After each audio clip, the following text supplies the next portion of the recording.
Vamos lá, Niterói! Meu Deus, meu Deus. Oh my God.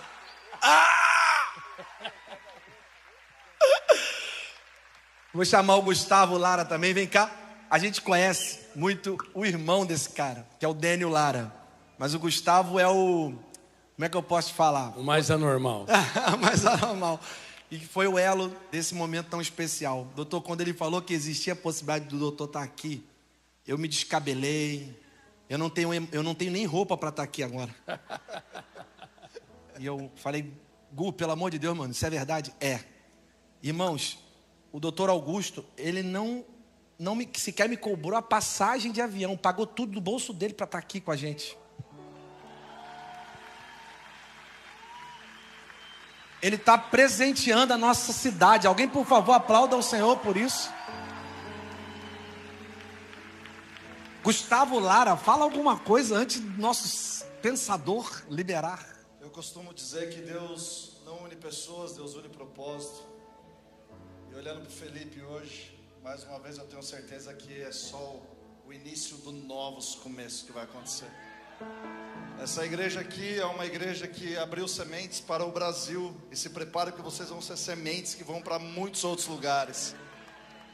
E para vocês terem noção, eu trabalho com o Dr. Augusto. E é muito difícil, um tempo muito escasso. Mas quando eu falei que era para você, Fê, ele falou assim, eu vou.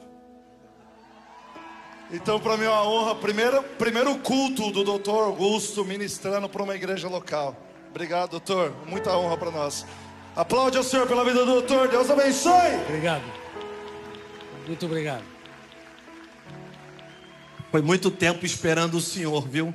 Vou pedir para desligar o relógio. Esquece a hora, doutor Augusto, por favor. Entrega tudo. Amém ou não amém, gente? Bom, por favor, sente-se. Eu quero enviar um abraço muito especial ao meu dileto amigo Márcio Valadão. Eu espero que ele ouça esse meu cumprimento.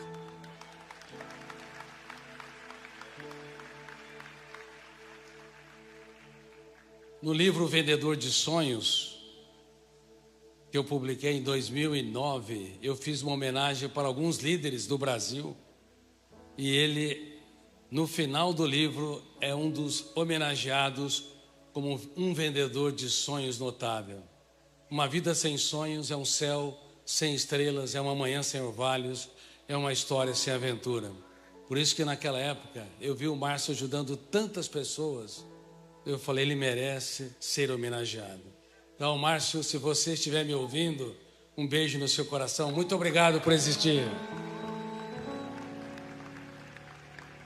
E eu falei para o Felipe e para a Mari que eu só trabalho com pessoas anormais.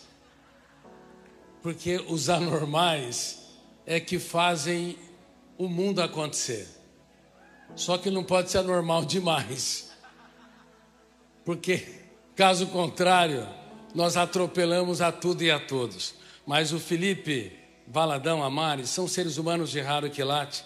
Eu sei que o Felipe é um jovem hiperativo, inquieto. Mas a hiperatividade é longe de ser um problema se utilizado adequadamente. Dá uma energia para construir, para fazer. Dá uma sede de contribuir com a humanidade de forma inenarrável. Por isso que você é uma mente brilhante e você tem ajudado dezenas de milhares de pessoas. Eu espero que quizás ajude milhões, não apenas no Brasil, mas no mundo todo.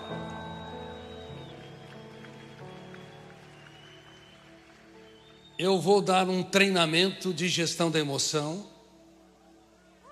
Eu não tenho quase tempo de dar mais palestras. Eu demoro muitos anos, às vezes 4 ou 5 anos, para aceitar um convite. Então eu vou dar um treinamento e vocês se preparem. Mas antes de começar, eu quero fazer uma pergunta muito importante. Nesta noite, vocês podem se comportar de duas maneiras.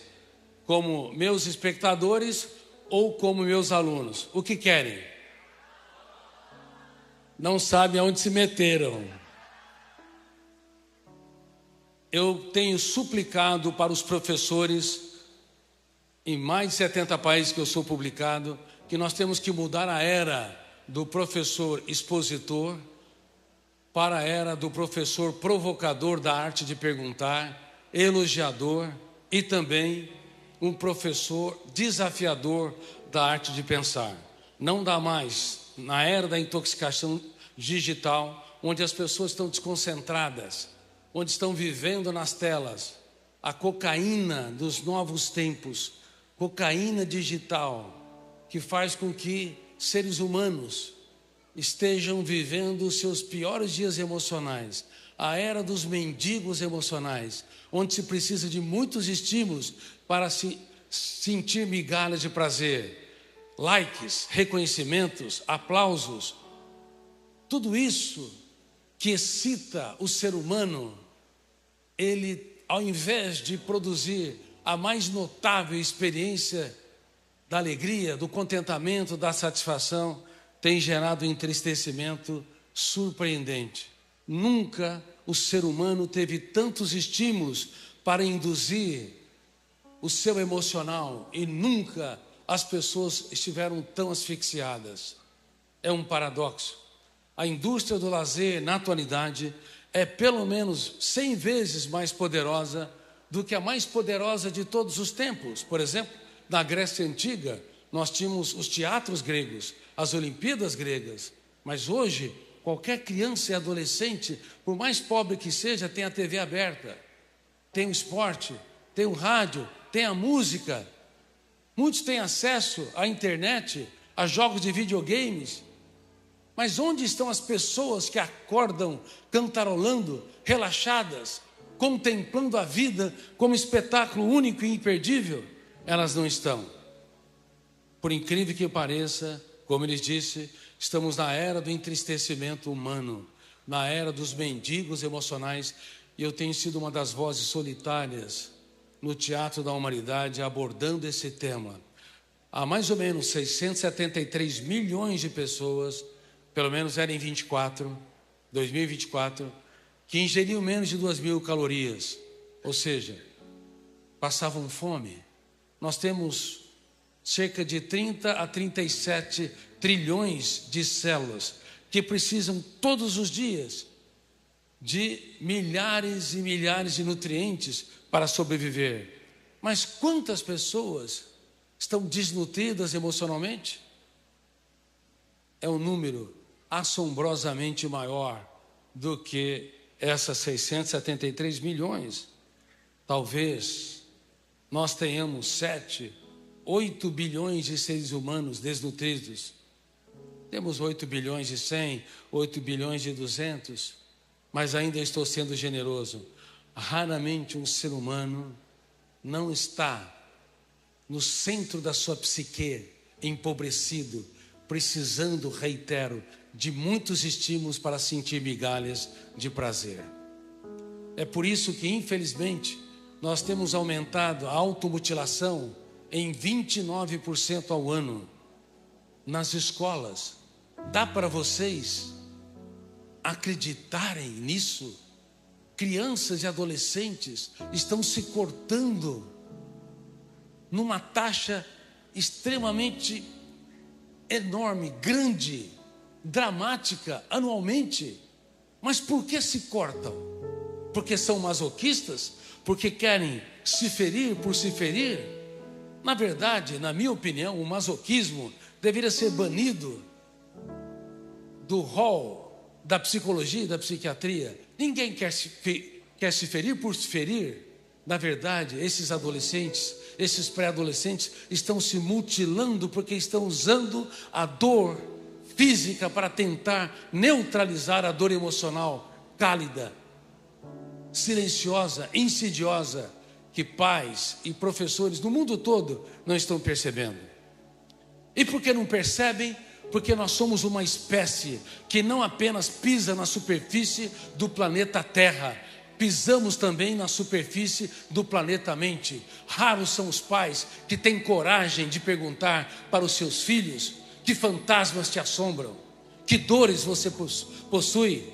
Que pensamentos perturbadores te sequestram? Casais também que prometem, quando vão fazer os enlaces matrimoniais. Me ajuda, Felipe, Mari e amigos. Eu prometo que na saúde e na doença, na miséria e na fortuna, na alegria e na tristeza, até que a morte nos separe, eu prometo que minto que te amarei. Nunca se mentiu tanto em tão pouco tempo. Por isso que os votos têm que ser desse jeito. Eu prometo que vou treinar todos os dias, na saúde e na doença, na miséria e na fortuna, porque na psique humana não se admite heróis, é treinamento. Os heróis morrem mais cedo. As pessoas que se acham gigantes, elas atropelam a tudo e a todos, elas desenvolvem ansiedade, elas cobram demais de si, elas aumentam os níveis de exigência para ser feliz, realizado e relaxado. Os heróis só brilham nas telas do cinema, os heróis da Marvel, mas nas nossas relações, em nossas famílias, nós não precisamos de heróis, precisamos de seres humanos em construção, que andam no traçado do tempo, em busca do mais importante endereço, endereço que poucos encontram, o endereço dentro de si mesmo. Vocês já encontraram esse endereço? É muito importante isso. Mesmo como cristãos, já encontraram esse endereço? Desaceleraram a sua mente? Reconhecem seus erros, suas angústias, suas crises ansiosas, sua irritabilidade? Vocês também são garimpeiros de ouro que exploram as pessoas que vocês amam, exploram o que eles têm de melhor? Cada ser humano deveria ser um garimpeiro de ouro no território da nossa mente. Um garimpeiro de ouro, gravem isso. Não cria o ouro, remove as pedras. Mas para remover as pedras, você vai ter que entender uma tese fundamental que bilhões de pessoas nunca entenderam. Repitam comigo: o amor começa pela emoção, mas só continua se houver admiração. Se você não se fizer admirável, se você não encantar, se você não disser palavras nunca ditas, se você não for elegante, você não vai conseguir ser uma pessoa admirável, uma pessoa criticista, apontadora de falhas. Está apto para conviver com máquinas e consertar máquinas, mas não para formar mentes brilhantes. Vocês prometeram ou se colocaram com meus alunos. Eu quero que vocês sejam honestos aqui. Quem é de vez em quando um apontador de falhas? Levante as mãos, levante as mãos. A grande maioria, talvez 80%, 90%. Nós somos treinados a observar erros e apontá-los. Por exemplo, quando alguém conjuga um verbo errado, você percebe, você aponta, ou pelo menos você se incomoda, se você sabe a conjugação correta. Mas milhares de verbos são conjugados adequadamente e nós não exaltamos. Quantos comportamentos da sua esposa são dignos de aplausos e você simplesmente não vê, não enxerga, passa despercebido? Quantos comportamentos do seu marido são dignos de você comentá-los? Você é incrível, você é demais, parabéns. E simplesmente você também não percebe, porque se psicoadaptaram. E a psicoadaptação, como um fenômeno psicológico inconsciente, que eu tive o privilégio de descrever e descobrir, quero lhes dizer, antes de falar sobre esse fenômeno, que eu escrevi mais de 3.000 páginas sobre talvez as últimas fronteiras da ciência, antes de publicar um dos meus 80 livros. Que fronteira é essa? O processo de construção da consciência.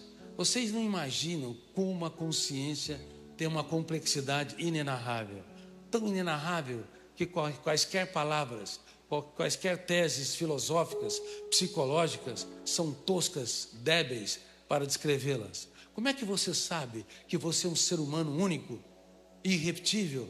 Como é que você consegue construir, tecer a sua consciência de que você está aqui e de que você tem milhares de papéis sociais, sabe quem é, o que você faz, quais são os seus principais projetos, quem são as pessoas com as quais você se relaciona, qual a sua cultura?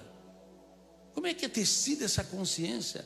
Ela é um fenômeno muito mais complexo que os buracos negros, que galáxias, bilhões de galáxias no universo. Mais complexo, inclusive, que os fenômenos da física quântica, quando uma partícula, a luz, na realidade, se comporta de maneira dual, distoante. A luz pode se converter numa partícula, matéria, ou então numa onda. Como é que pode a mesma essência ter duas manifestações tão distintas do pequeno átomo? A física quântica é muito complexa, mas nada é tão complexo quanto a consciência. Sabe por quê? Porque não há ciência sem a consciência, não há produção de conhecimento sem a consciência. Quando eu dou aula no programa de mestrado e doutorado da USP para os meus alunos sobre essa fronteira complexa que é a construção da consciência, a construção dos pensamentos e também o processo de desenvolvimento da emocionalidade, eles ficam perplexos. Eles fizeram graduação em medicina, graduação em psicologia, em pedagogia, em engenharia, mas não aprenderam quase nada sobre a essência intrínseca que os tece como seres humanos que pensam e sentem. Quando você produz um pensamento, ainda que perturbador, nem de longe ele é de baixa complexidade. Quando você produz um pensamento tóxico, por exemplo, vocês pensam apenas o que querem pensar? Sim ou não? Não? Então quem pensa o resto? A tua mente é uma casa de terror? Sim, a mente de chineses, de japoneses, de latinos, de europeus, africanos, norte-americanos, muitas vezes é uma casa de terror. Mas se eu não penso apenas o que eu quero pensar, quem pensa o resto? Quais são os fenômenos que atuam em milésimos de segundos e leem a memória em meio a bilhões de opções e encontram os constituintes de cada pensamento? Quando você começa a entender essa última fronteira da ciência, minimamente, você não tem coragem de discriminar. Você tem coragem, sim, de abraçar os outros. Parabéns, Mari. Você tem coragem de dizer, por mais que uma pessoa ela te decepcione, te frustra, ela não é mais um número na multidão, não é mais um número de cartão de crédito, mas um ser humano único e irrepetível.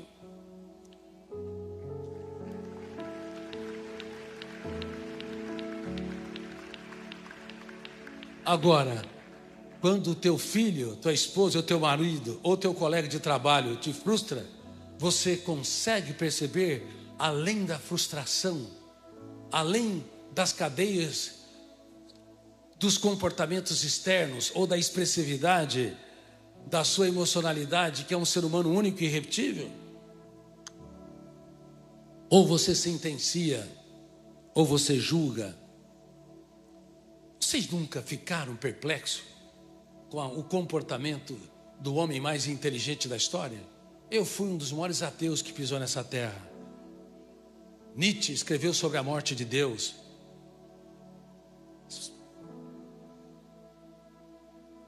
Einstein, ele sim admitiu que Deus não jogava dados, mas ele se perturbava e não conseguia encontrar o Deus que se esconde atrás da cortina do tempo e do espaço. Marx disse que a busca por Deus é o ópio que entorpece a mente humana. Freud dizia que a busca por Deus é a busca de um pai protetor. E há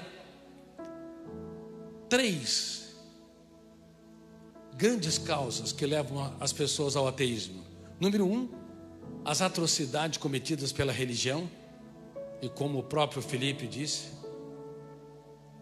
o mestre dos mestres, ele evidenciou uma jornada de vida nova, novos começos, uma nova história, uma nova experiência de vida. Não era uma religião estabelecida,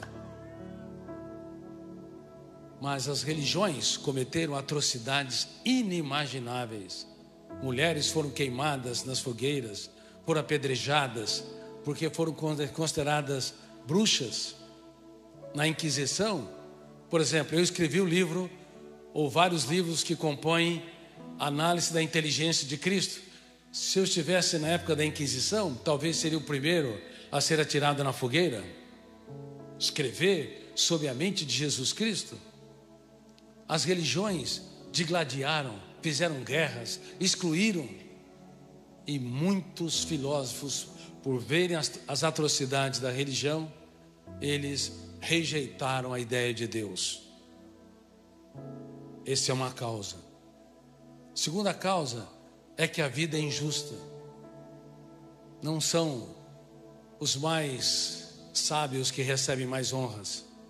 Nem sempre são os mais éticos que são mais aplaudidos.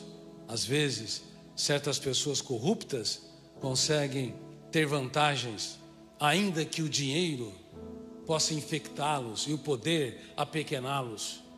Não são os que mais correm, que sempre levam a disputa. Crianças, nesse exato momento, estão desenvolvendo câncer ou sendo diagnosticadas com câncer. Os vários tipos de câncer. Há pais perdendo seus filhos em acidentes. Há filhos perdendo seus pais. A vida humana é um contrato de risco. Risos e lágrimas, aplausos e vaias, sucessos e fracassos fazem parte da jornada do ser humano. E nem sempre ela é generosa, altruísta e solidária, mas é possível, apesar da vida ser injusta, escrever os capítulos mais importantes da nossa história nos momentos mais difíceis de nossas vidas.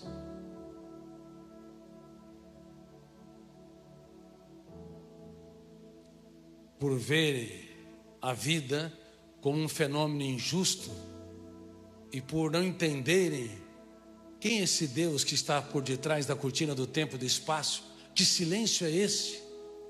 Vários o rejeitaram. Eu vou lhes contar uma história que raramente eu conto.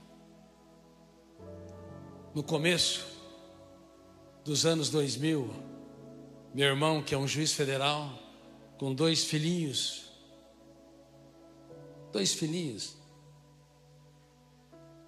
Salomão e Salém, eu os beijava todos os dias. 3 e 5 anos. Sua esposa foi num clube passar uma tarde na piscina e no regresso o carro acidentou-se e pegou fogo. Meu irmão perdeu a esposa e os 2 filhos, e eu perdi aquelas 2 crianças que também eu considerava como filhos. A vida foi muito injusta conosco, dramaticamente injusta. Eu reuni toda a minha família. Eu, que tinha sido um grande ateu e que já tinha escrito os livros Análise da Inteligência de Cristo, chamei-os e lhes disse: pai, mãe, meus irmãos, minhas cunhadas, meus cunhados, ficaram 1 mês na minha casa. Ou nós vamos nos colocar como vítimas e nos deprimirmos e todos os dias condenarmos a vida, denunciar que não vale a pena vivê-la, ou então vamos homenagear a mãe, essas 2 crianças e um amiguinho que estava com eles, homenageando todos os dias, por amor a você, pequeno Salém, por amor a você, pequeno Salomão, tão afetivo, nós vamos ser mais felizes e vamos dar o melhor de nós para as pessoas serem felizes.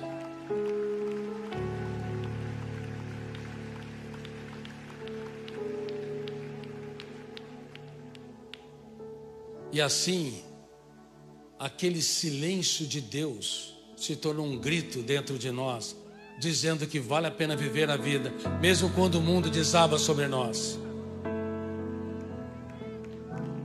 E isso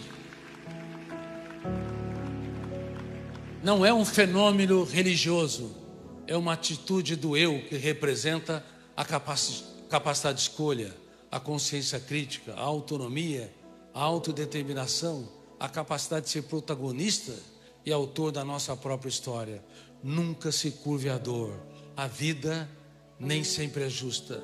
A vida é um contrato de risco. Reitero, não há céu sem tempestades, nem caminho sem acidentes.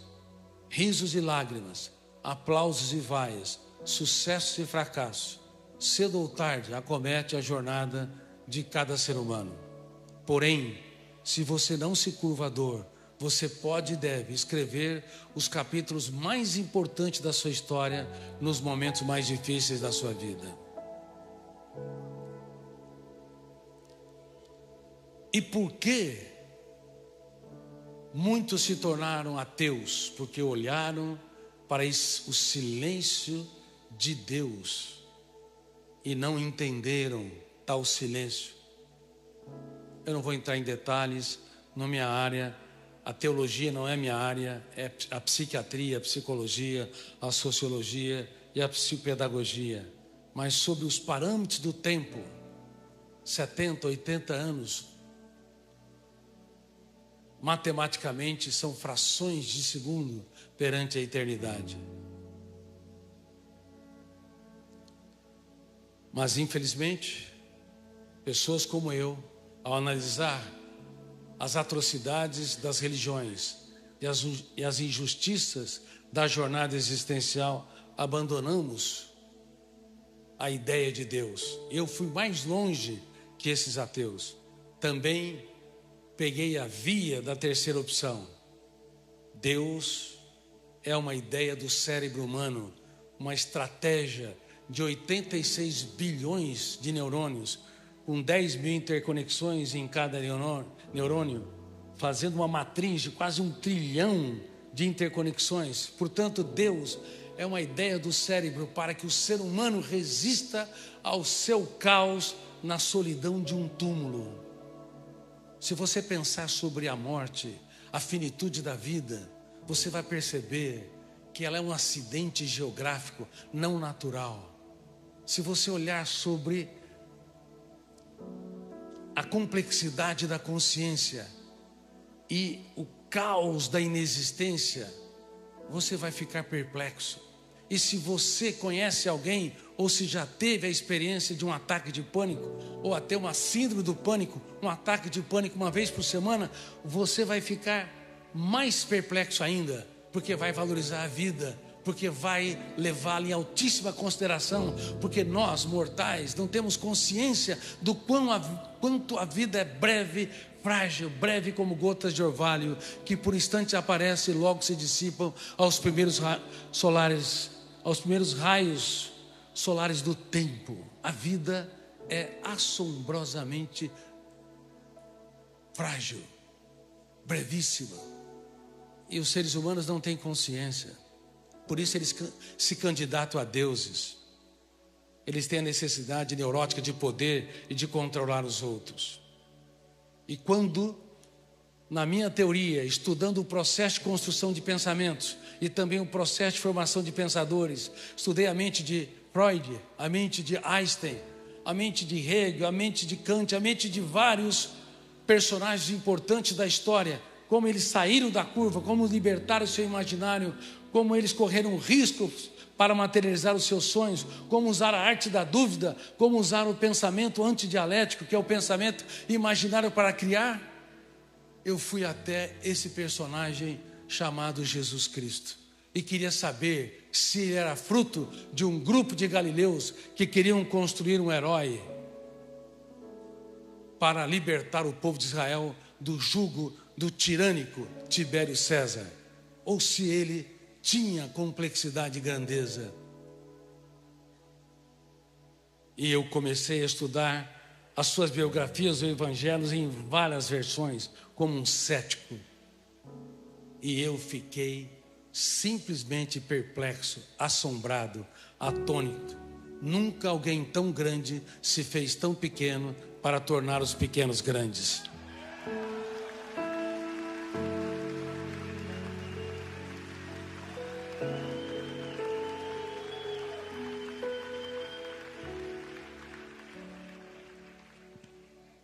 Como pode ele escolher uma estirpe de jovens que não passaria minimamente no teste de uma equipe de recursos humanos?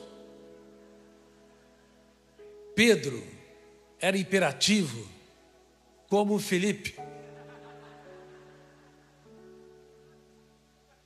Talvez com características muito mais difíceis: hiperativo, tenso, ansioso, irritadiço, impulsivo.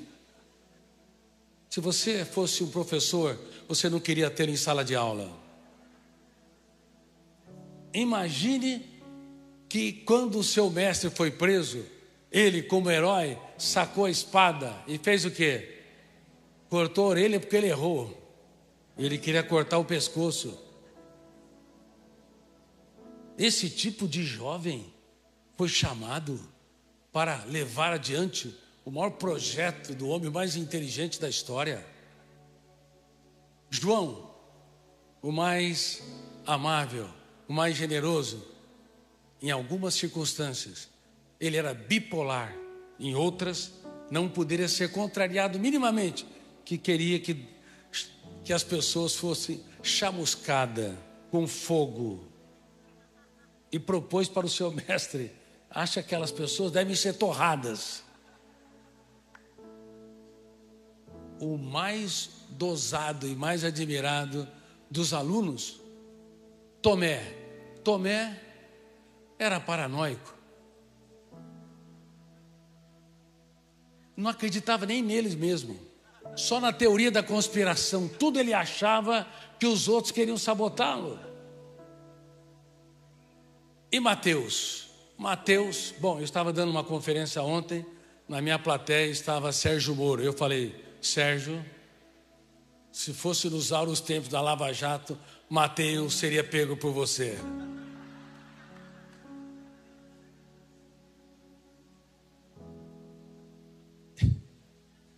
Esse time de jovens não seria lembrado nem a 1 quilômetro de distância do lugar em que eles nasceram e viveram. Não seriam, não tinha qualificação intelectual, não eram impactantes, não eram vibrantes, não eram criativos. Aliás, pegue João. João era, além de bipolar, extremamente ambicioso, queria passar todo mundo para trás. Falou: mamãe, vai falar para o futuro rei de Israel que eu quero ser ministro da economia e meu irmão ministro da justiça. Um do lado direito, um do lado esquerdo. Queria passar todo mundo para trás. E olha que não foi no primeiro dia do treinamento, estava no meio do treinamento. E quem era o melhor deles? Judas Iscariotes, claro, o mais dosado, o mais sereno, que tinha mais vocação social. Ele nunca colocava em seu mestre em situação estressante. E além disso, era da tribo dos Zelotes, a tribo mais culta. Ele, sem dúvida, era o melhor deles. Porém, ele tinha o mais grave defeito. Ele não era transparente. Não é o tamanho do seu problema, não é a doença do doente, é o doente da doença. É o eu do ser humano, é a sua capacidade de decisão, de livre-arbítrio, de autonomia, que vai determinar o quanto ele vai brilhar ao longo da história. Uma pessoa pode ser altamente conflitante, pode ter passado por abusos, por perdas, por conflitos, mas se o seu eu determina ser gestor da sua emoção, e se ele usa a arte da dúvida para duvidar de tudo aquilo que o controla, duvidar das suas verdades, duvidar do seu sentimento de capacidade, e também criticar cada pensamento tóxico, cada emoção tensa, cada hipersensibilidade ou reação onde o mundo me invade sem que eu me proteja, se o eu, o livre-arbítrio, a autonomia, a capacidade de autodeterminação decide não ser escravo, ele tem um caminho para reconstruir a sua história. Mas infelizmente, Judas Iscariotes não tinha essa postura. E quem não é transparente, quem não reconhece suas loucuras, quem não pede desculpas, quem não reconhece sua fragilidade, quem não se coloca como ser humano em construção, mas se coloca como herói, com a necessidade neurótica de ser o centro das atenções, com a necessidade ansiosa de se defender a ferro e fogo, porque não se coloca de forma humilde no teatro da existência, tais pessoas levam para o seu conflito, levam para o seu túmulo, quer dizer, os seus conflitos, as suas mazelas, os seus traumas. Muitos o levam. Conhece aquela história? Pau é pau, pedra é pedra. Pessoas que não mudam porque não usam a plasticidade construtiva e a liberdade criativa da sua capacidade de decidir, a sua autonomia, porque não reconhece suas loucuras, suas mazelas e suas fragilidades. Reitero, muitos ao longo da sua jornada são rígidos, fechados, levam a sua timidez, levam a sua glossofobia. Sabe o que é glossofobia? Medo de falar em público. Sabe quantos % das pessoas têm esse medo? Cerca de 75% das pessoas. Medo de expressar suas ideias com liberdade. Sim, na Constituição garante que o ser humano pode ir e vir e pode expressar as suas ideias, mas o que não se sabe é que há cárceres mentais nos bastidores da mente que asfixiam o ser humano, roubando dele o direito fundamental de se expressar. Quando ele está diante de uma equipe ou de uma plateia, fenômenos inconscientes que produzem grande parte dos pensamentos perturbadores. Lembra-se que eu perguntei para vocês? Vocês pensam apenas o que querem pensar? Não. Quem pensa o resto?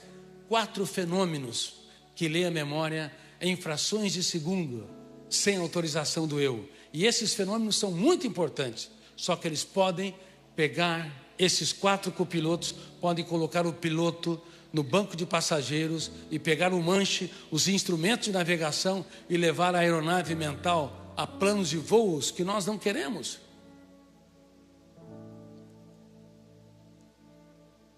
Primeiro fenômeno, gatilho da memória. Repito. Segundo, janelas. Terceiro, âncora. Quarto, alto fluxo. O gatilho é o fenômeno da autochecagem. Vocês não percebem, mas ele está sendo disparado em nuvens agora. Milhares de gatilhos enquanto eu estou falando. Como é que vocês entendem cada palavra? Como é que vocês interpretam cada pronome, cada gesto? Como é que vocês desfrutam de cada música? Entendem as ideias? Não é o seu eu, não é a sua capacidade de livre decisão. A consciência crítica são copilotos do eu, importantíssimos.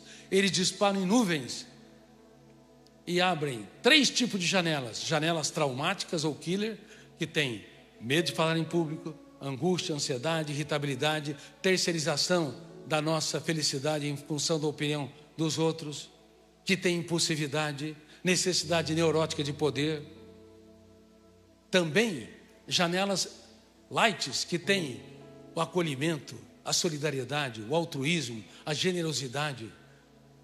E mais de 90% não são traumáticas ou killers e nem lights saudáveis. São neutras, que contêm milhões, centenas de milhões de dados que nós incorporamos ao longo da nossa historicidade, da nossa jornada de vida, e que tece a colcha de retalhos da nossa personalidade. São janelas neutras que não têm importantes conteúdos emocionais, nem destrutivos.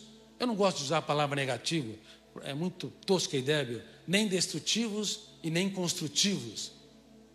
São janelas que não imprimem a sensibilidade, a generosidade, a autonomia e nem a autodestrutividade, a angústia, a irritabilidade, a impulsividade. Grande parte das nossas janelas ou arquivos mentais são neutras. E a âncora da memória? O que a âncora de um navio faz? Vamos usar essa metáfora. Ela faz o quê? Ela fixa o quê? O navio no porto. A âncora, ela dá concentração. Sem ela, vocês não prestariam atenção no que eu estou dizendo, no que os seus pais, os seus filhos, na sua escola, os seus colaboradores dizem. A âncora, ela gera a concentração para, consequentemente, produzir o processo de assimilação e aprendizado, registro e resgate em tempo oportuno. Só que a âncora, ela tem dois grandes problemas, além do foco, a concentração. Numa pessoa hiperativa, ou uma pessoa que tem síndrome do pensamento acelerado, ou uma pessoa que tem TEA, transtorno de espectro autista, a âncora fica dançando no córtex cerebral, não se fixa adequadamente, não gera foco e, portanto, para algumas pessoas, elas têm dificuldade, portanto, de aprendizado, porque tem déficit de concentração. Não porque tem déficit de capacidade cognitiva, é porque tem déficit de concentração, é porque a âncora não tem um porto. Por isso que tem pessoas que vocês falam 10 minutos. Você entendeu? Ela não entendeu nada. Ela pega o que você falou nos últimos segundos e emendam dizendo que entendeu, mas não entenderam nada, porque viajaram. Quem é que viaja muito aqui na sua mente e não se concentra? Levante as mãos. Levante, são meus alunos. Olha lá, Felipe, tem mais gente que... Levante minhas mãos. Levante. Olha lá, Felipe, tem mais gente que você imagina com essa característica. Agora, há um outro problema mais grave do que a ausência de foco. É o hiperfoco. Se detona o gatilho, primeiro fenômeno, abre uma janela killer, traumática, que tem medo de falar em público, ou glossofobia, ou timidez, ou impulsividade. Detona o gatilho, janela killer, o volume de tensão é tão grande que a âncora gera o hiperfoco. E quando gera o hiperfoco, o alto fluxo começa a ler e reler apenas aquela janela pontiforme. E o Homo sapiens se torna Homo bios. É por isso que nos primeiros 30 segundos de tensão, de hiperfoco, o ser humano comete os maiores erros da sua vida. Mesmo pessoas éticas, pais amorosos, são capazes de sentenciar os seus filhos de maneira cruel. Você só me decepciona. Ou casais que prometeram se amar, mas não treinaram a amar, porque não entende que o amor começa pela emoção e só continua se houver admiração. Não treinaram ser admiráveis. Sentenciam. Não sei porque estou com você até hoje. Você só me perturba. Palavras só, sempre. Generalizações são cruéis. São apelos que nós utilizamos para tentar domar o cérebro das pessoas. Isso só nos faz perdê-los. Hiperfoco torna o Homo sapiens em Homo bios. Guerras são deflagradas no hiperfoco. Suicídios são cometidos no hiperfoco. Homicídios, reações violentas, feminicídio, misoginia, depreciação das mulheres. O hiperfoco transforma esse ser humano complexo num animal grotesco. E cuidado, todos nós temos mais facilidade de ancorar num hiperfoco, numa emoção tensa, numa janela killer doente, mais do que nós imaginamos. Por isso, a melhor resposta num foco de tensão é não dar respostas.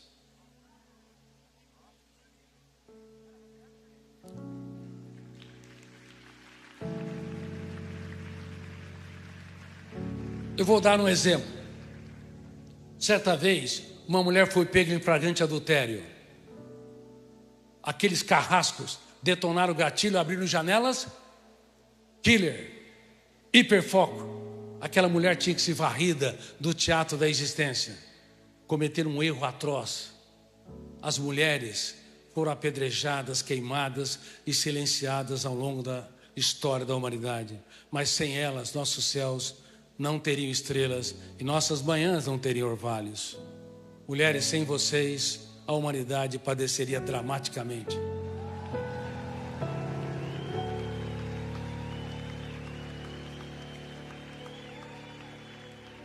E cometeram outro erro.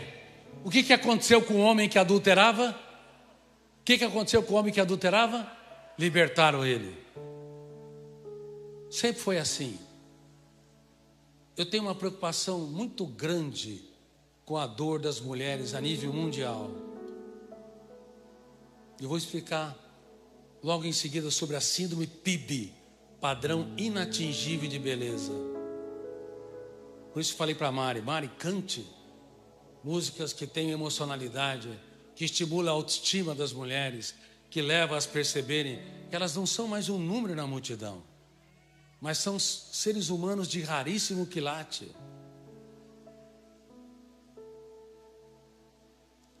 Aquela mulher foi arrastada, eles estavam no hiperfoco e chegaram diante do mestre dos mestres e perguntaram o veredito.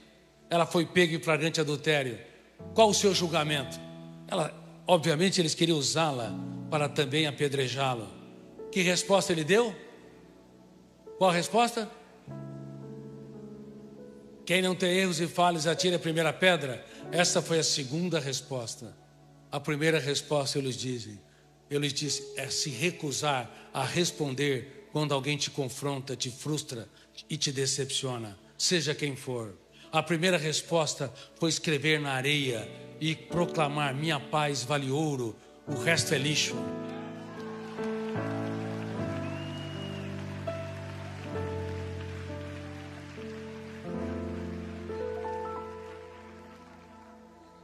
Mas quem é que na plateia dos meus alunos tem treinado a viver essa ferramenta notável de gestão de emoção? A minha paz, a minha saúde emocional é inegociável. Aonde? Aqui, no Japão, na China, na Coreia, na América do Norte, na Europa? Não.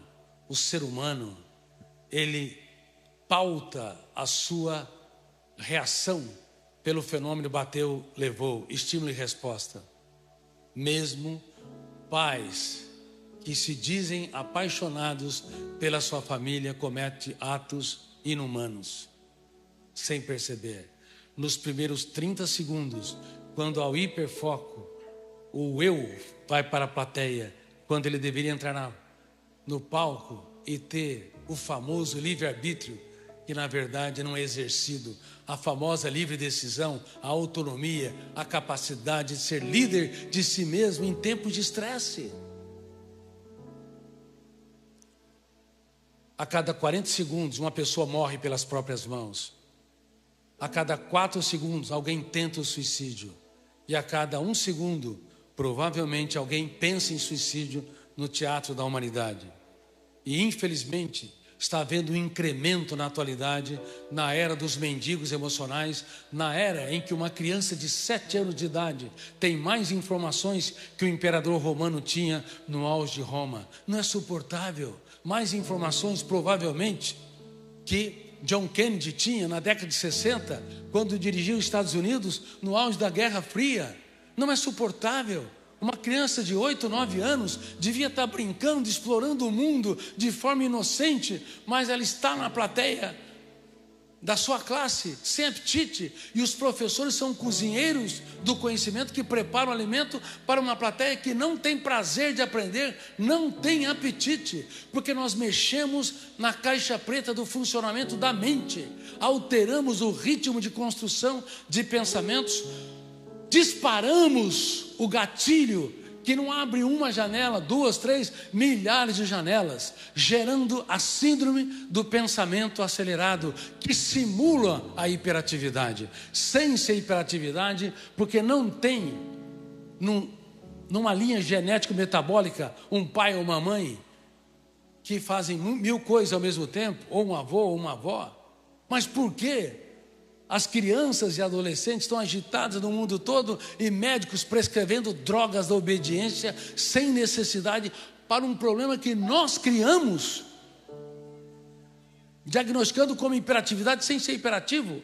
Hiperatividade deveria atingir 1 a 2%, mas os diagnósticos estão sendo mais de 1000%, 15%, 1% vezes 10 cada 1% significa 100% em relação ao aumento do passado. Então, se é um 15%, de 1000 a 1500% a mais do que o diagnóstico que nós tínhamos há 20 anos, 25 anos. Por quê? Porque nós alteramos o ritmo de construção de pensamentos. E quando você pensa demais, você esgota o cérebro, você se irrita, você se inquieta, você não se concentra. Agora, pessoas que têm hiperatividade e que têm autocontrole são muito produtivas, como nós falamos aqui. Agora imagine criança e adolescente que não tem maturidade, que tem aquela agitação e acha que sabem de tudo, porque tem na palma da sua mão um celular que tem 100 vezes mais informações do que os seus professores, gerando a doença dos filósofos, que é outra síndrome que eu descobri, além da síndrome do pensamento acelerado. Se você pegar alguns filósofos, aliás, vários deles, não são alguns. Vou dar um exemplo de Arthur Schopenhauer, o filósofo do pessimismo, que se isolava porque dizia que a grande massa se relaciona porque vive construindo pensamentos no nível superficial. Mas os intelectuais se isolam porque precisam se interiorizar, sem entender que eles viam muito à sua frente, mas não conseguiam se encantar com aquilo que estava diante dos seus olhos. Eles não contemplavam o belo. É por isso que há muitos miseráveis morando em palácios, pessoas que acham que têm muito poder intelectual, poder financeiro, poder de ser uma influencer, uma celebridade digital, não entendendo que os segredos da felicidade se encontram nas coisas simples e anônimas que estão diante dos seus olhos. E é por isso que o mestre dos mestres, quando todo mundo esperava mais um discurso, mais um ato solene, ele parou diante de um foco e todo mundo queria ver o que aquele homem via, o que aquele professor de gestão de emoção queria demonstrar, mas não enxergavam. E de repente ele falou: olhai os lírios dos campos e vejam como são tão belos. E eu me perguntava: que homem é esse que tem tempo para as flores no auge da fama? Celebridades não têm mais tempo para as flores, nem para as flores que estão nos jardins da emoção dos seus filhos. Celebridades da música, celebridades do cinema, do teatro, celebridades da política, celebridades do mundo digital vão perdendo a sua capacidade de fazer das pequenas coisas um espetáculo aos olhos. Rico não é quem tem muito, rico é quem faz muito do pouco, do ponto de vista psiquiátrico.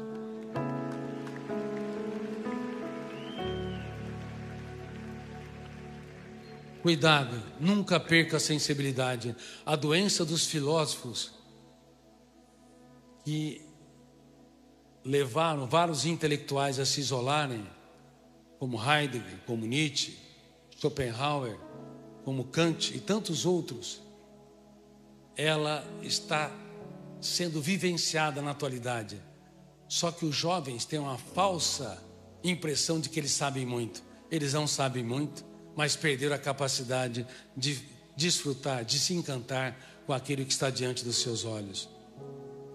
E eu quero perguntar para vocês: quantos de vocês aqui estão vivendo a era dos mendigos emocionais? Não digo que não estejam. Vocês precisam revisar a sua história. Toda alegria que vocês têm aqui, ela tem que ser reproduzida ao longo da sua jornada. Vocês têm que cumprimentar o porteiro do prédio tem que agradecer o garçom e mandar o recado para a cozinheira se a comida estava boa. Olha, foi excelente, muito obrigado.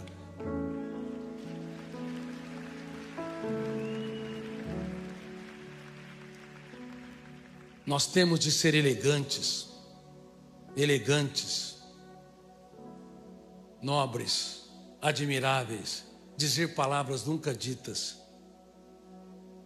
Mas somos engessados demais, comuns demais, criticistas em excesso. Aquela mulher foi pega em flagrante adultério e ele se recusava porque escrevia na areia. A sua paz era inegociável e eles ficaram chocados com o seu comportamento. Os seus filhos, se não ficarem chocados positivamente, chocados com a sua atitude de não entrar naquela celeuma, naquela discussão débil por bobagens. Quando um pai, uma mãe, ou um professor, ou um executivo, ou um colaborador tem uma atitude nobre de não entrar no caos de uma discussão estéril, não para desprezar, mas para se preservar, aí você vai começando a retirar as pessoas do foco de tensão.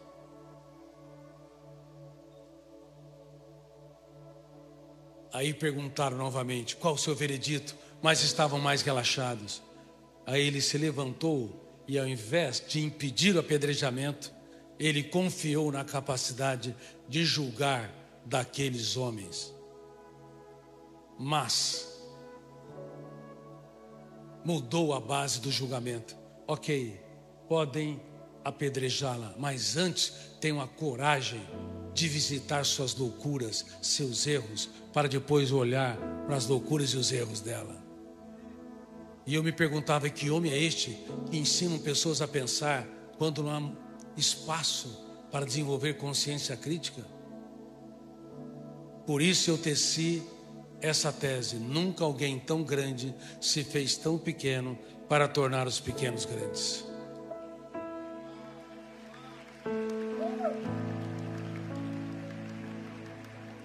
Foi talvez a primeira vez na história que linchadores guardaram as armas e retiraram de cena do mais velho, por perceber mais suas loucuras e suas falhas, ao mais novo. Quando as pessoas estão no estádio discutindo, brigando, se espancando, não há autocontrole. O ser humano, em situação coletiva de estresse, ele extrai o pior de si. Você vê, às vezes num congresso, não apenas brasileiro, mas outros congressos, quando as pessoas discutem, amam mais seus partidos do que a sua sociedade, digladiam-se sem perceber que uma pessoa grande é capaz de aplaudir seus opositores e não considerá-los como inimigos a serem abatidos. Quantas vezes a irracionalidade em ambientes que deveriam haver generosidade, altruísmo, companheirismo. Nas universidades, muitas vezes há um ambiente onde se digladia, há ciúmes, professores, doutores, que às vezes excluem, sabotam seus pares.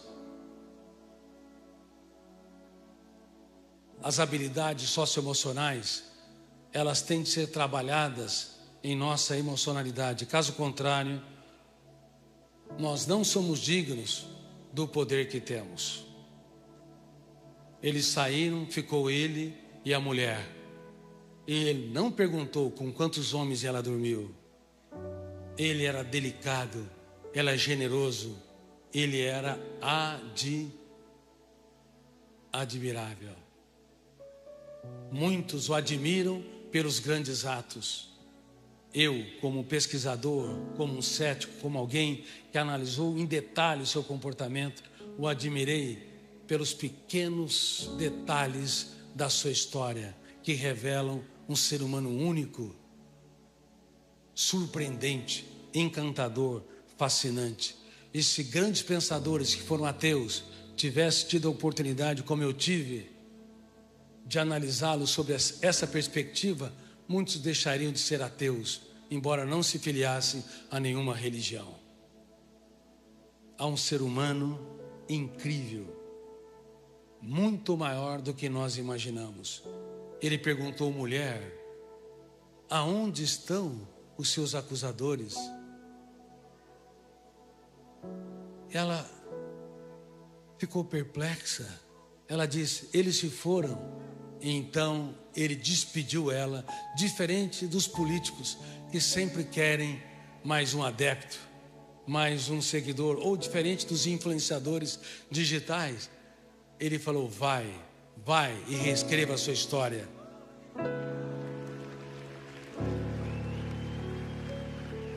E sabe o que aconteceu? Ela nunca mais foi, porque o amor nasce no território da emoção e só continua se houver admiração. Ela o admirou tanto que seguiu seus passos até quando seu corpo tremulava sobre o madeiro.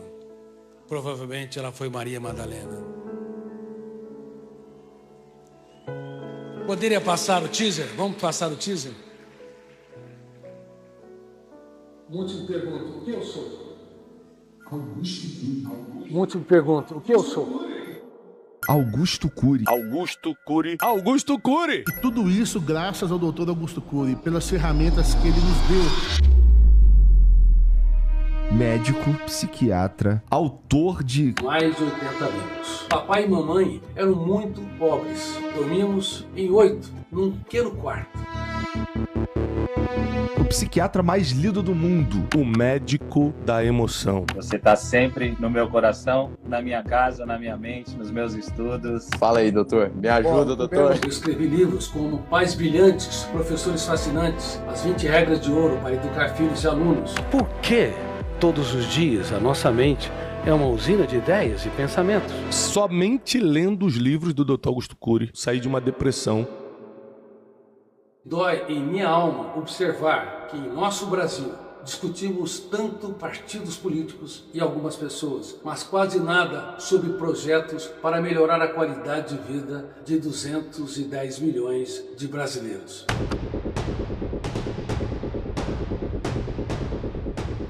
Porque os jovens estão perdendo o prazer de aprender? Parece que estamos vivendo uma frase do nosso belo hino nacional. Deitados eternamente em berço esplêndido. É muitíssimo preocupante que 60% a 75% dos alunos estão apresentando timidez e glossofobia, que é o medo de falar em público. Precisamos mudar essa realidade. 18,5% dos jovens são nem, não trabalham e não estudam. São mais de 7 milhões de jovens desmotivados, sem garra, sem lutar por aquilo que acredita, sem inspiração. O país segue entre os últimos do mundo em matemática, ciência, em leitura. Então a quem interessa a ignorância nesse sentido? 87% das nossas universidades caíram no ranking entre as melhores universidades do mundo nos últimos anos. Não é suportável. Precisa de haver infraestrutura, precisa de haver financiamentos, precisa se investir nos professores. Os alunos têm que ter um ambiente onde eles se apaixonam pela academia,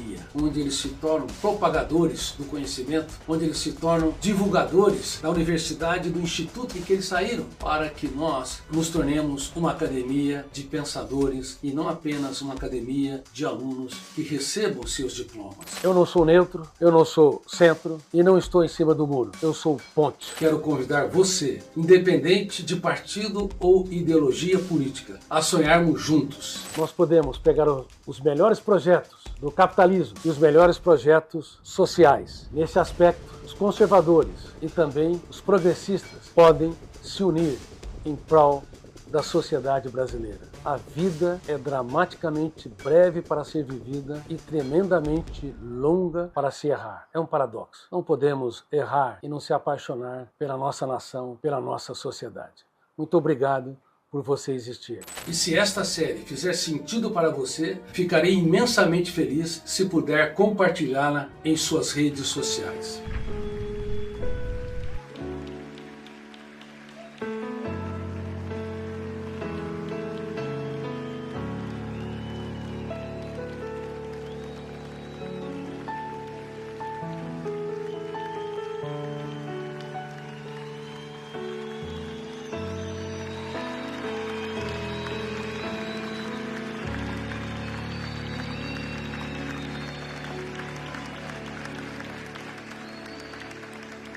Muito obrigado, muito obrigado. São 5 episódios, por favor, sente-se. 5 episódios sobre o Brasil dos meus sonhos. O primeiro episódio, eu vou abordar sobre a educação. Como vocês viram, há cerca de 7 a 8 milhões de jovens não trabalham e não estudam. É muito grave, é a era da desesperança. O estudo do ensino médio precisa ser revisto, porque grande parte dos nossos jovens não tem recursos, são pobres, se formam no ensino médio estéril, não se formam para técnicos de TI, de informática, gestão de pessoas, enfermagem, administração. Como é que pode um erro tão cruel deste? As universidades precisam se tornar um canteiro de produção de conhecimentos, de pesquisas e produtos. Nós não podemos ter um atraso tão grande. As consequências são sérias. Talvez vocês façam parte de um grupo de pessoas que não tem tantas necessidades, embora aqui muitos choram lágrimas que nunca foram encenadas no teatro do rosto, mas há muita gente sofrendo no nosso país. No segundo episódio, eu falo sobre a revolução na agricultura. 77% das terras do país, das terras do mundo, segundo a ONU, já estão permanentemente secas. Em 2050, precisamos ter 60% a mais da produção de alimentos. Vai faltar alimentos. Os seus filhos passarão dias muito difíceis.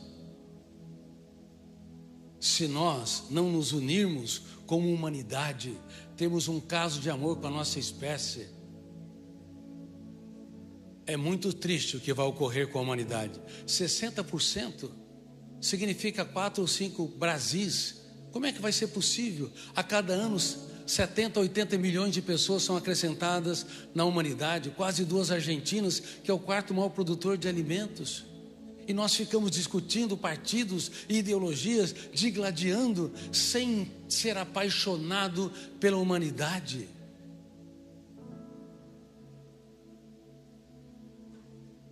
Que amor é este? Que espécie é essa? Na década de 70 desta era, se vocês estudarem o que Israel passou, quando o general Tito, ele fez o cerco sobre Jerusalém, a fome estava no encalço, e vários líderes judeus não se renderam, lutaram até as últimas consequências.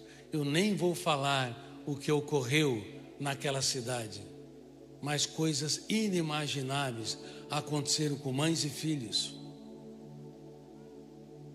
E cuidar da sociedade não é questão de ter um partido de direita ou de esquerda.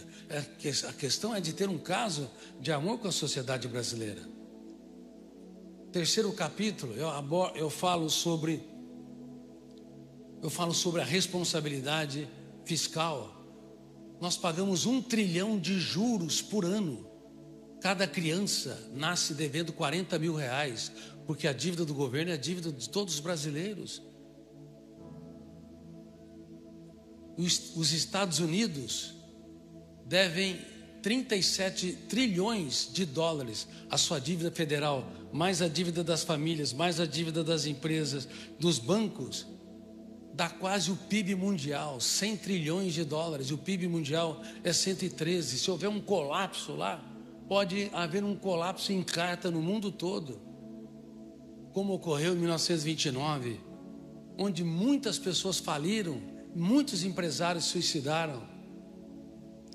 Ou seja, quando eu abordo o Brasil dos meus sonhos, eu quero debater com políticos de todos os partidos e ideologias que só é digno do poder quem ama muito mais a sua sociedade do que a seu partido. Só é digno do poder quem é desprendido dele. só é digno do poder como o mestre dos mestres fez. Se curva diante da sociedade para servi-la e não usa o poder para ser servido.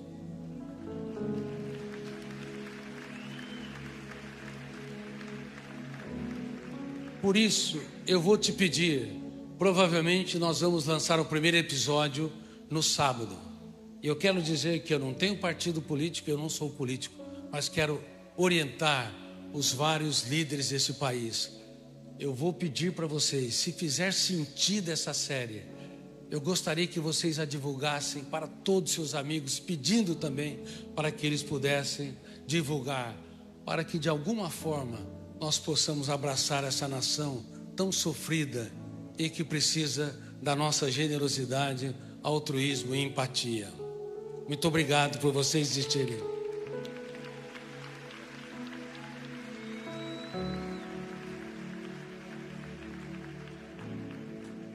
Agora deixe-me ter uma conversa muito séria com vocês. Qual a sua idade emocional? Essa é uma grande tese. Você de cabelo loiro, qual a sua idade biológica? 19 anos. Como é que é seu nome? Maria? Maria Eduarda. Aplauda Maria Eduarda. Agora, qual a sua idade emocional?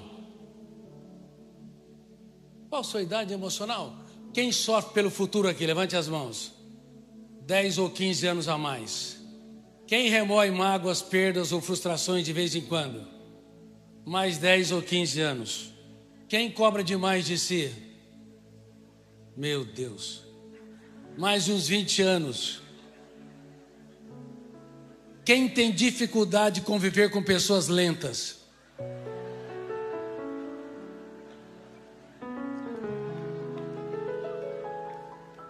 Vocês não têm vergonha? O problema é que toda pessoa acelerada ama estressar os outros. Agora, a pergunta que não quer calar. Queridas mulheres, quem acha que seus maridos são mais lentos que vocês? Tem gente que me diz, Dr. Cury, casei com um homem muito complicado e ainda por cima lento. Eu falo, minha filha, se você escolher um homem complicado e lento, você não deve ser tão fácil. E ele vai ficar mais lento e mais complicado ainda se você não usar ferramentas de gestão da emoção. E uma delas é mudar a era do apontamento de falhas para a era da celebração dos acertos. Lhes disse, eu quero que vocês repitam. Mudar a era do apontamento de falhas para a era da celebração dos acertos. Outra ferramenta importante é ver um charme nos defeitos dos outros. Você olha para ele, quando ele é lento, fala, querido, você é um trator maravilhoso. Tuc, tuc, tuc, tuc. E ele olha para ela e fala, meu bem, você é um avião a jato, espetacular. Meu querido, você é agradavelmente ansioso. Oh, meu bem, você é admiravelmente impulsiva. Tem de ter leveza a relação. Quem me promete que de hoje em diante vai ter leveza na sua relação, vai mudar a era do apontamento de falhas para a era da celebração dos acertos? Quem me promete que vai duvidar de tudo? Estou falando das ferramentas. Espera um pouquinho, as ferramentas. Vai duvidar de tudo aquilo que o controla, vai criticar pensamentos tóxicos nos primeiros segundos e não vai se curvar à dor, mas vai decidir todos os dias treinar, gerir a sua emoção. Quem me promete que vai declarar que sua paz vale ouro, o resto é lixo? Quem me promete que vai elogiar 3 vezes mais do que criticar? Quem me promete que vai desacelerar a sua mente, não vai viver essa síndrome rápida de pensar e querer que todo mundo siga o seu ritmo? Levante bem as mãos. Eu não confio em vocês. Sinto muito, mas tem justificativa. O inferno emocional está cheio de pessoas bem intencionadas. Tem de haver treinamento, mais treinamento e treinamento. Vocês vão falhar. Eu quero ver quando alguém te atazanar, te estressar, você vai fazer oração dos sábios, o silêncio. Quero ver. Na prática, você faz uma ou duas vezes, daqui a pouco solta fogo pelas bocas. Ou seja, reage impulsivamente. Ação e reação. Terceira lei de Newton. Vive a lei atroz da psicologia. Bateu, levou. Ação e reação. Quem me promete, portanto, que vai treinar todos os dias e quando falhar, nunca vai desistir? Levante as mãos. Treinar, treinar e treinar. Que oração, Felipe? Eu perdi. Que oração?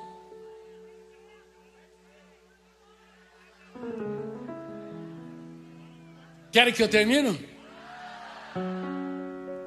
O pensamento é real ou virtual? Vamos falar algo muito, muito, muito complexo. Pensamento é real ou virtual? Quando um pai conversa com um filho, o pensamento é real ou virtual, Felipe? Quando um psicólogo, um psiquiatra trata de uma pessoa com depressão. Quem já teve depressão aqui, levante as mãos. Quem já teve síndrome do pânico, levante as mãos. Quem é uma pessoa agitada aqui, levante as mãos. Bom, quando um psicólogo ou um psiquiatra está dialogando, interpretando um paciente, o pensamento dele é real ou virtual? Essa é uma grande tese. Quem acha que o pensamento é virtual, levante as mãos. Quem acha que é real, levante as mãos. A maioria não acha nada. Foi mais sábia. Bom, quando nós pensamos no futuro, o futuro é uma realidade ou uma possibilidade? Portanto, o pensamento, a intelectualidade sempre é virtual, transita na esfera da virtualidade. Um pai nunca incorpora a dor de um filho, ele só pode se aproximar se ele se esvazia do seu ego, das suas verdades. Mesmo um líder espiritual nunca alcança a dor de alguém que ajuda, a não ser que ele se esvazie de si mesmo para se aproximar da dor. Mas a dor é própria do ser humano. Por isso, quando uma pessoa está sofrendo, não fiquem dando conselhos. Olha, tanta gente sofrendo mais que você, porque a dor dele ou dela é a mais importante do universo, porque é a única que ele consegue sentir.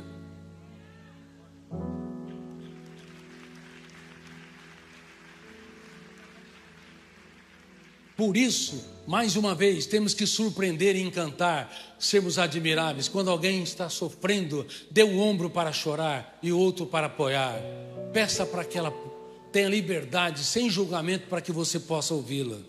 E pergunte para os seus filhos que monstros, que pensamentos perturbadores os sequestram. Pergunte para sua esposa o que eu posso fazer para te tornar mais feliz. Aonde eu errei não soube. Nós temos de ser garimpeiros de ouro.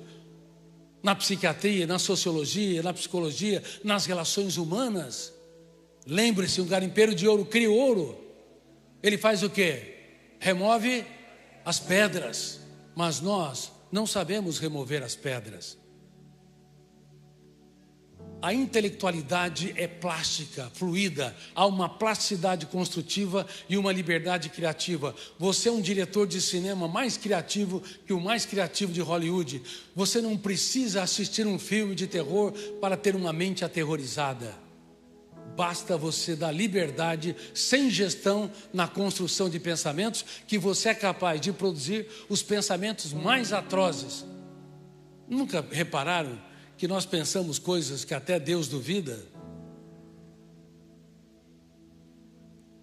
Porque a mente humana, na esfera da virtualidade, tem uma plasticidade construtiva. Repitam, plasticidade construtiva, liberdade criativa. E é por isso que o ser humano, até nos sonhos, constrói ambientes, personagens e circunstâncias. A intelectualidade transita na esfera da virtualidade e isso nos retira do trono de Deus. Quando você sentencia alguém, você está se colocando como Deus, dando um atributo ao pensamento que ele não tem como verdade irrefutável. Quando você corrige indelicadamente, elevando o tom de voz, você na prática está atribuindo ao pensamento uma verdade para operar o cérebro, dominar o cérebro, para mudar os outros. E isso é uma injustiça sem precedente. Quem corrige 2 vezes a mesma coisa é um pouco chato. Quem corrige 3 vezes a mesma coisa é muito chato. E 4 vezes ou mais é o quê? Insuportável. São meus alunos, sejam honestos. Quem de vez em quando aqui é insuportável? Levante as mãos. Olha quanta gente. Não é fácil de aguentar. Você talvez ache que são os outros o problema, mas também nós somos o problema. Parem de achar que o pensamento, considerar que o pensamento é capaz de ser um bisturi para mudar pessoas. Quem já tentou mudar pessoas teimosas? Teimosos aqui, levante as mãos. Parabéns, formaram super teimosos. Você só consegue levar os outros a se mudarem quando você se torna admirável. Quando você estimula-os nunca desistirem da vida. Quando vocês estimulam a não se curvarem à dor, a ter um eu que impugna, discorda, grita no silêncio que a minha paz vale ouro, o resto é lixo.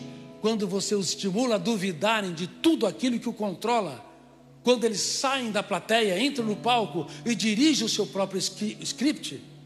Mas não é assim que tem acontecido. É por isso que estamos na era do adoecimento da humanidade coletivo. 1 em cada 2 pessoas, pasmem, tem ou vai desenvolver um transtorno psiquiátrico ao longo da vida. Mais de 4 bilhões de seres humanos. Olhe bem para quem está do seu lado. Se não for você, vai ser ele ou ela. E se você apontou o dedo, a tua situação é pior. Mas vocês estão aqui para não ser nenhum dos dois, para proteger a sua emoção.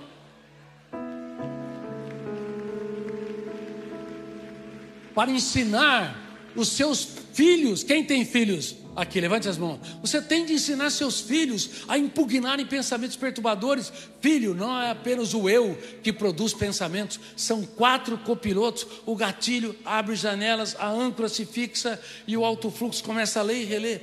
Filhos, não comprem pensamentos tóxicos que o teu eu não produziu. Você tem não apenas de filtrar críticas, rejeições, exclusões externas, mas tem que também filtrar aquilo que você pensa. Vocês não imaginam quantas pessoas estão sofrendo, quantos cristãos estão sofrendo. Vocês não têm ideia quantos líderes espirituais, inclusive do budismo, do islamismo, do brahmanismo, estão sofrendo tempestades mentais.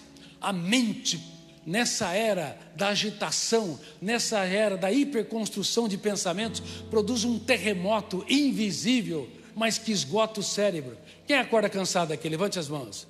Muita gente está acordando cansado porque gasta energia excessiva no processo de construção de pensamentos. Mantenha calma. Entre o caos e a calma, o caos e a calma. Nós estamos lançando inclusive o curso Os Transtornos da Era Moderna, falando de uma série de transtornos que tem abarcado o ser humano e asfixiado o ser humano. Entre o caos e a calma, treine a calma, treine a optar pela calma, treine para abraçar mais, treine para contemplar o belo, treine julgar menos. Vocês não são heróis. Vocês são seres humanos que vivem no traçado do tempo, numa vida assombrosamente breve. A vida é assombrosamente curta. O tempo emocional não é o mesmo que o tempo biológico. Na época, há 100 anos, o tempo biológico durava quanto? Bom, as pessoas viviam em média 45 anos a 100 anos. Hoje vivem 80 anos ou mais.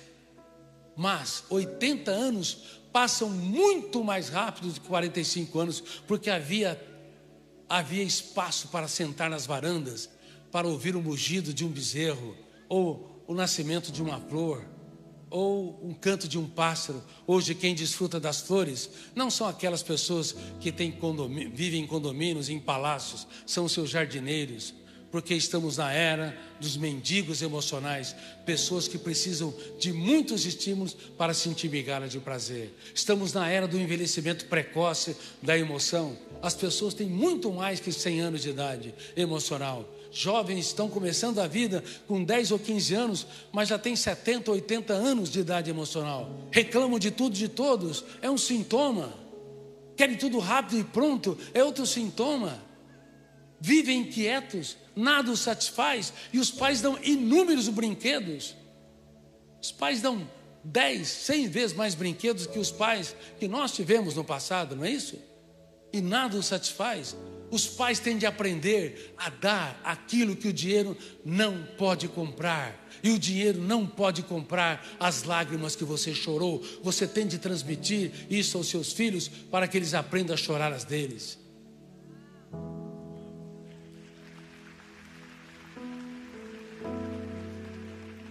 O dinheiro não pode comprar os dias mais tristes da sua história, e você tem de comunicar para o seu marido ou sua esposa, os seus colaboradores, se for um grande executivo, e também os seus filhos, para que eles entendam que não há céu sem tempestades, e entendam aquela tese que eu lhes disse: a vida é um grande contrato de risco cujas cláusulas nunca foram escritas. Qualquer jurista sabe. Eu dou com frequência treinamento para a Associação de Magistrados do Brasil, Ministério Público e também Polícia Federal. Já dei em várias oportunidades de treinamento. Eu tenho um apreço muito grande pelo judiciário, e toda pessoa que entende minimamente o que é justiça sabe que um contrato tem que ser bem feito para não haver o quê? Não haver disputas, judicialização, mas a vida é o maior de todos os contratos e nenhuma cláusula está escrita, e você tem de transferir o capital das experiências para os seus filhos, para que eles possam ter mais resiliência, para que eles entendam que devem se doar para os outros, mas diminuir a expectativa do retorno. Se aumentam a expectativa do retorno, um bullying causa um acidente emocional grave. Se aumenta a expectativa do retorno, uma rejeição, uma crítica injusta tem um impacto enorme. Mas se vocês diminuem a expectativa do retorno, lembre-se, a tese: a minha paz vale ouro, o resto é lixo. Mas se nós esperamos demais o retorno, é o contrário: a minha paz vale nada, por um olhar atravessado eu a troco. Uma crítica, uma rejeição. Aumentamos em 100% o índice de depressão entre jovens e universitários nos últimos anos. A ansiedade, ela corre solta. Infelizmente, estamos na era do adoecimento emocional. Por isso, eu suplico para vocês, tenham um caso de amor com a sua saúde mental. E eu vou dizer uma coisa muito importante que também falo neste projeto dos transtornos da era moderna, que é a síndrome PIB, padrão inatingível de beleza. Beleza não pode ser vendida, comprada ou comparada. Beleza está nos olhos de quem vê, mas quem se intoxica digitalmente vive a síndrome comparativa. Mulheres magérrimas, vendendo produtos e serviços, síndrome comparativa. Adolescentes não se achando belas e belos, não entende que são únicos e irrepetíveis. Sucesso artificial, ganhando dinheiro do dia para a noite. Coaches e mais coaches. Tem coach para tudo, né? Coach até para desvirar coach.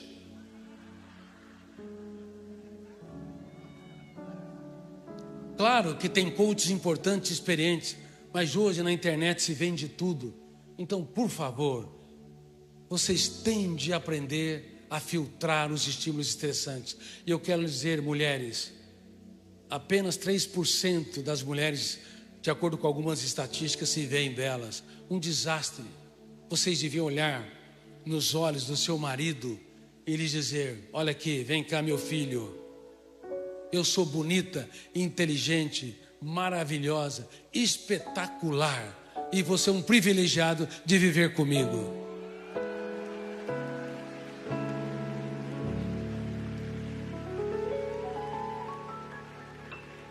A baixa autoestima A baixa autoestima ama pessoas tímidas e que se autodepreciam.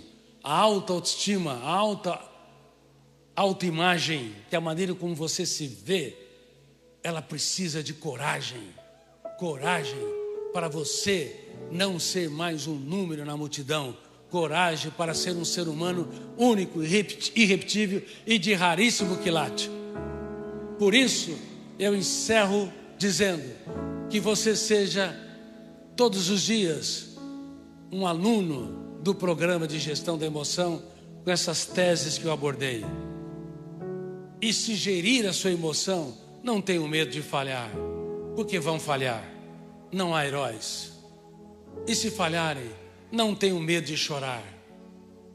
Mas nunca se esqueça, lágrimas são vírgulas invertidas para vocês escreverem os capítulos mais importantes da sua história nos momentos mais difíceis de suas vidas.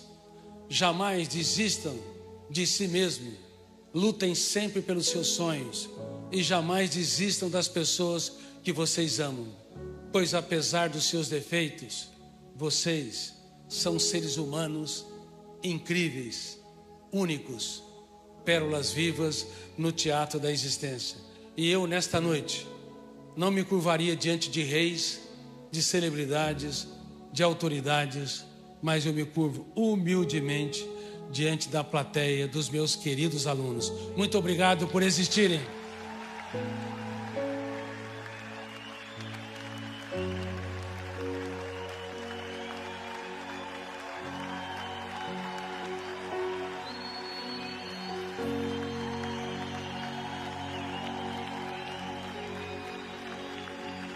Abrace quem está do seu lado e lhe diga: muito obrigado por existir.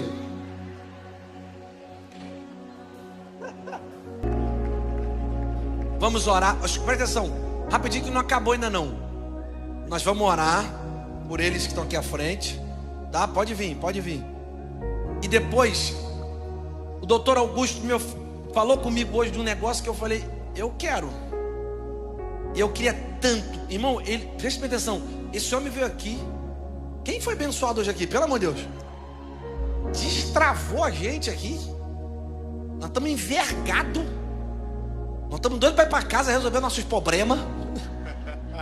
Amém ou não amém? Pagou a própria passagem de avião. Tudo, não nada. E aí ele falou comigo que ele está lançando esse plano. Como é que é o nome, Gustavo? O nome do negócio que ele está lançando? É um curso, um treinamento que eu quero fazer. Vamos fazer, eu e Mariana. É um treinamento, chama Transtornos da Era Atual, Síndrome do Pensamento Acelerado. Qual é o nome do outro ali? TDAH. É um negócio que eu tenho, é demônio nisso, né? Eu tenho que resolver esse TDAH. Gestão da emoção, ansiedade e burnout. É um treinamento. Eu fiz questão, falei, doutor, por favor, oferece pra gente esse treinamento. E ele vai dar esse treinamento pra gente. Então, pega esse telefone agora, pelo amor de Deus, aponta pra cá, para você se inscrever nesse treinamento. Não fica de fora. Por favor, quero que todos os membros dessa igreja façam esse treinamento. Meus líderes fazem o que vocês estão precisando. Nós estamos tudo precisando disso aqui. Nós estamos um TDAH, TDHC, TDHU, TDDI. Nós estamos com todos os TD do mundo. Então, aponta aqui, vai continuar aqui, tá? Independente de quando a gente terminar aqui a oração, esse QR Code vai continuar. Eu vou mandar esse link no grupo da igreja, tá? Para todo mundo participar. É um treinamento poderoso. Eu não sei quanto tempo é tudo online. Pô, podia ter presencial também. Eu gostei de encontrar com ele. Gostei. Onde é que ele vai estar nos próximos dias? QR Code está dando erro? Sai desse QR Code, Satanás. Não está dando erro não. É teu celular que está com erro aí, Maria. Mariana, está dando erro, quase boicotando. Não tá bom.